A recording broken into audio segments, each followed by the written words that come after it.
नमस्कार, पालघर टाइम्समध्ये आपल्या सर्वांचं स्वागत आहे। पालघर टाइम्सच्या यूट्यूब चॅनलची दखल।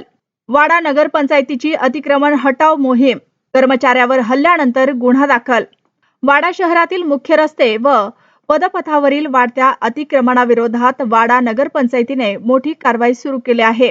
शहरातील पदपथावर झालेल्या अतिक्रमणामुळे नागरिकांना चालणे कठीण झाले होते। तसेच संध्याकाळच्या वेळी अनेक भाजीपाला व मच्छी विक्रेते थेट रस्त्यावर व्यवसाय करत असल्याने वाहतूक कोंडीची समस्या दिवसेंदिवस गंभीर बनली होती। परिणामी नागरिकांना जीवमुठीत धरून प्रवास करावा लागत होता।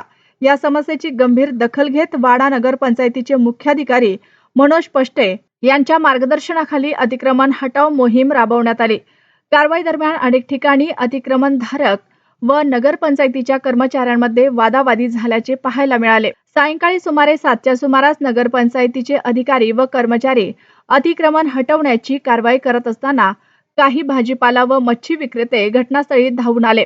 यावेळी 2 महिलांनी जेसीबी चालकाला चापट बुक्क्यांनी मारहाण करून शिवीगाळ व दमदाटी केल्याचा आरोप नगरपंचायतीने केला आहे।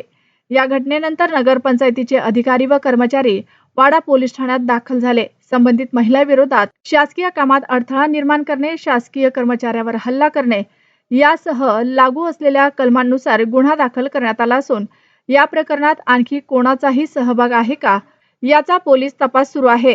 रात्री उशिरापर्यंत पोलीस ठाण्यात कायदेशीर कारवाईची प्रक्रिया सुरू होते। नगरपंचायतीने शहरातील रस्ते व पदपथ मोकळे करण्यासाठी अतिक्रमण हटाव मोहीम यापुढेही सुरू राहणार असल्याचे स्पष्ट केले आहे।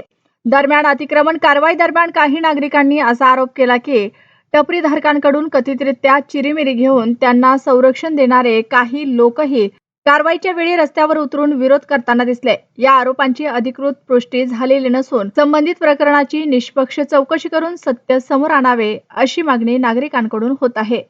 विशेष म्हणजे पालघर टाइम्सने वाडा शहरातील अतिक्रमणाच्या समस्येबाबत चित्रीकरण प्रसिद्ध करून प्रशासनाचे लक्ष वेधलं होतं।